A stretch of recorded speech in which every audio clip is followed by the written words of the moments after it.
Alright, just picked up the trailer. I got the flasher still on to test the lights.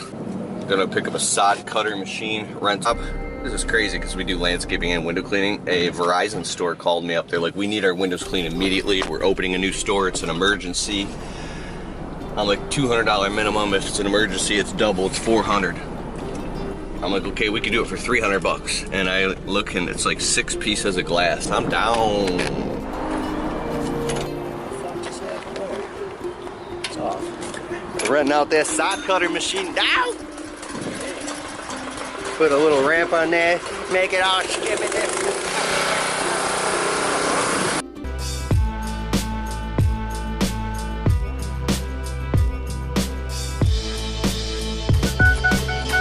I'm calling all these customers back. The stupid seatbelt charm. Because I'm only driving around the corner. And saying, hi, Mr. Jones. I know we had a quote scheduled for this morning, but we had severe thunderstorms yesterday. We didn't get in until late. We were trying to play catch up, and I don't want to call you too late, and I didn't want to call you too early. Can we please schedule the quote for tomorrow, same time? And they go, yeah, that's fine. All right, we're back here on the job site now. We actually just got to the job site. There's a whole landscape that we actually installed. Look at that. We did all that. It was like 7,200 bucks. Oh, look at the little guy. Oh, he's gone. It was a squirrel. So anyways, sod here. He wants all this to be brand new sod. This whole section here, the customer. Look at this. It won't even grow. It's dead because they had tile guys doing remodeling here. And it won't grow because there's so much grout inside of the ground. So we're going to rip it all out and put brand new sod. Oh!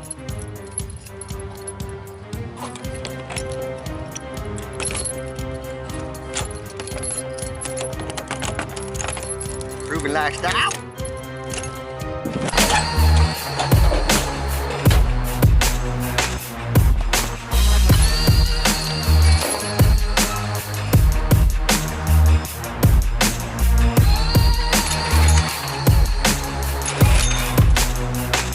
You're on off switching this one.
Back this truck up, right into the driveway, son. Make sure you got no leaks on your vehicle.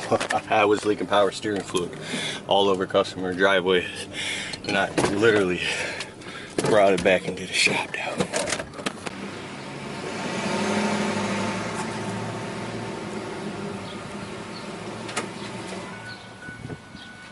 So I was wearing work boots and then leather work shoe boots, and I was like, dude, my feet are baking right now, so I'm wearing tennis shoes.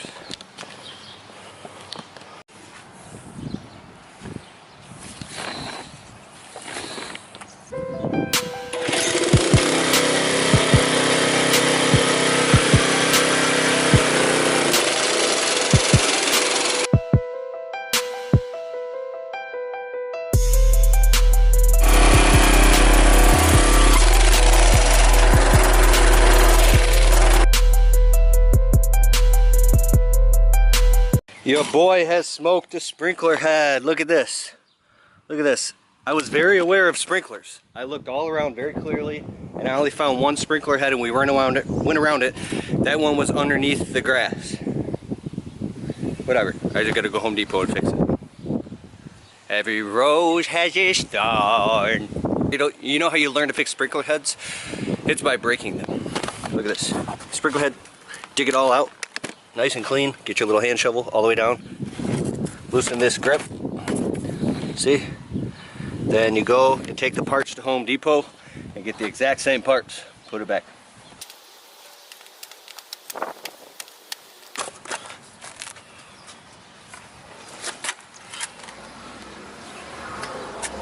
This is $750 to rip out, replace this bit of sod.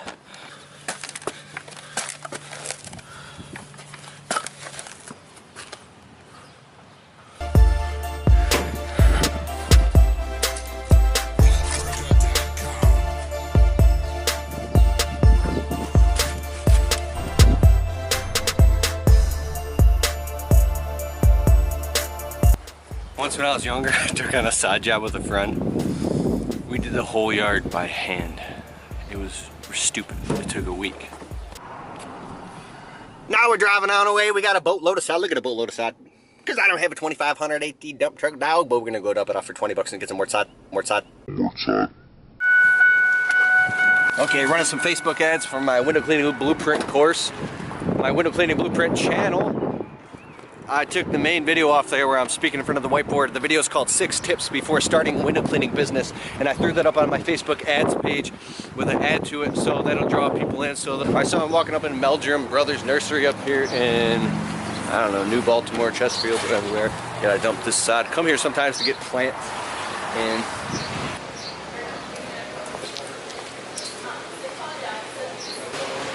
oh, look at this. Alright, we just dumped all the sod and I gotta get some water, man. Look at this. I got this from like Meijer, Walmart, or whatever. But check this out. I got this Berkey water filter system. It's a gravity filter in my kitchen counter. You might have seen it in my other videos. You put the water in the gravity, it filters out like 99.9999999% of all mercury, arsenic, lead, fluoride, everything. Totally clean water. And now you have free water. You gotta replace the filters like once every 2 years. But anyways, I put it in here with ice.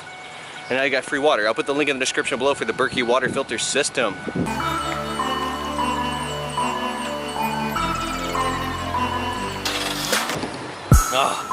We're drinking about a gallon of water a day now.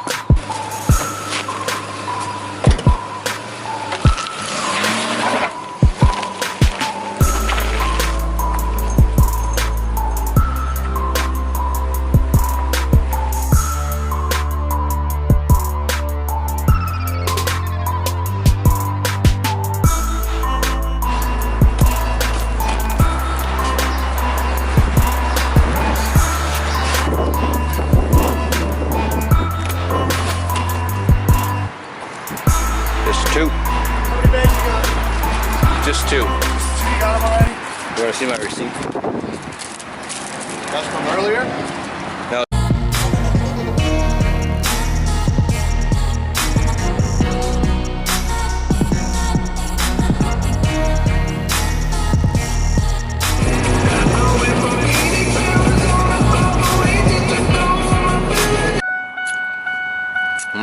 Yummy. Okay. Gotta get the sprinkler parts. Just stopped and did a quote real quick for a customer. Sprinkler parts coming. Come on. Told the customer it'd be $350 to elevate and prune his 2 ornamental trees and trim some shrubs. He's like, well, that's kind of high. And then I'm looking at my schedule and I'm like, hey, we can't be there for a month. He goes, well, I'll let you know in a week. I'm like, well, in a month we'll be booked out for 2 months. I mean, in a week we'll be booked out for 2 months. So what is the? You can't wait. Seemed a little hesitant, so as I was walking away from the customer, I was like, hey, if you sign up, these 2 Bradford pear trees, we will elevate them for free. Lots of sprinkler parts. This is ½ inch. That's supposed to be. Oh, yeah, yeah. I totally messed that up. Wait a minute. Glad I caught it. Wait a minute, disaster. We got the wrong one. Oh my God.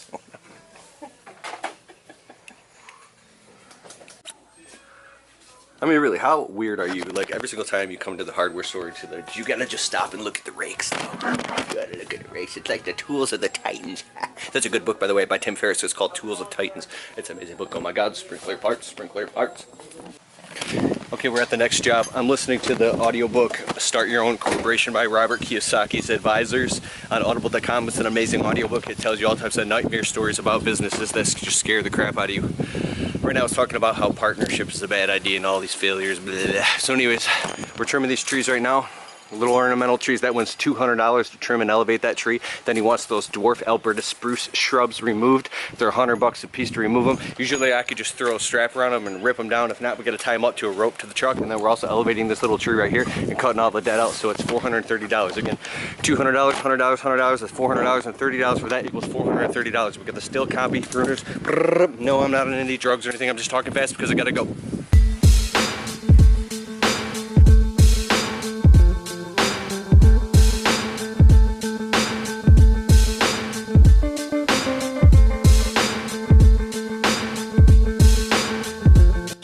So what I'm going to do is get the axe out and then cut around all the little key roots around the back, and then it should come right up. So I was thinking that I had to take the arborist ladder down to trim that high stuff, but I don't. I'm just going to use the regular ladder because it's not that tall of a tree. That's what's up, dog. That's what's up.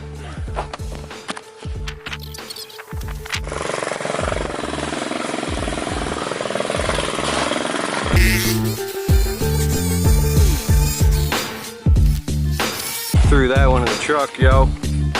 Throw it in the truck, Dad. I don't want to do this. I want to be a multi-millionaire.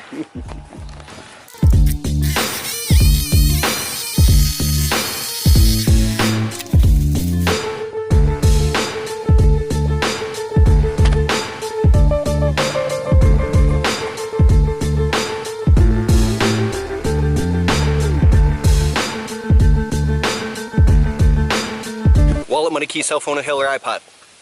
What is that? In this video I want to ask you, do you forget stuff all the time? Do you like forget your wallet, or you forget your keys and you have to go all the way back and you keep repeatedly forgetting something and you feel like you're driving yourself insane and you can't help it? There's something in NLP called a door trigger. When you step outside of your door, create a list in your head of the things that you need to have with you every single day as you walk out the door to go to work, right? And as long as you have those 5, 8, 10 key things, whatever they are, then you know you must be okay. For me, wallet, money, keys, cell phone, inhaler, iPod. Well, I use my phone as my iPod now. Wallet, money, keys, cell phone, inhaler, iPod. I used to say that to myself because I would forget things all the time. And now, as long as you have those things, so find a way that you can say it to yourself. And when you open your door, when you walk out of your door, imagine that there's a canyon and there's a crevasse and like you were about to fall, right? Or the things that you needed all fell right there. Imagine some type of an extreme situation in your mind that when you walk out of your door, you go, whoa, like I'm about to step off of a canyon. My keys, or my, you know, whatever that may be. So you can burn that in your head, and then you create this psychological door trigger, and then now you will never forget anything ever again as long as it has to do with that. Another thing is creating a landing pad, like in your garage, in your house, somewhere at your countertop. Where's one specific landing pad that is all your own stuff that every day you get home from work, you take your wallet, money, key, cell phone, inhaler, iPod, and your shoes and everything, and you put it in one specific spot, or in one cabinet, or on one landing pad, or on one shelf. What is your specific shelf? If you have a different place that you're putting your wallet every day, and a different place that you're putting your belt, and then you're running all over the place like mad trying to get it, right? My problem is sometimes if you come home from work and you're rushing and there's like a family emergency or a million things going on, and now you don't have a chance to do you can't say, stop, I don't care that there's a family emergency, I have to have my wallet, money, key, cell phone, inhaler, and iPad in all the specific to strategic place. People are gonna be like, you're a lunatic and you're a bad person. So what do? You rush to go help somebody else, and then the next morning you wake up and you didn't have your little system down, and now you're a mess and you're running around, and now it's affecting other people. And then when you're like in this jam, people are like, well, how come you didn't have your shit together? You're so forgetful. How come you weren't more organized? What? So this is my new thing. Like, my wife literally thinks, I'm not going to say the word of what she calls me, because I'm sticking my foot in my mouth. So, I'm obsessed with these moments. When I was a kid, I was shamed a lot. My father always called me accident prone. If I even spilled a glass of orange juice or something, you're so accident prone. Like, I grew up thinking that I was accident prone. Thinking that I was literally a walking, bumbling mistake, and that everything I touched, so it made me so paranoid. I am such a paranoid person about everything. Just on the way to this job site, I was like, because I dropped the truck down in the first gear because it was a quick red light to help slow the truck down, like a Jake brake, right? A simulated Jake brake. And I took off, and I was like, oh, I gotta put it in drive again. And I was like, oh my god, did I just drive all the way like 3 miles up to this red light in first gear? And I literally pull over in the truck, and I'm like, my heart's pounding. I'm like, we gotta turn the air conditioning off, turn the radio off, everything's too loud, roll the windows up.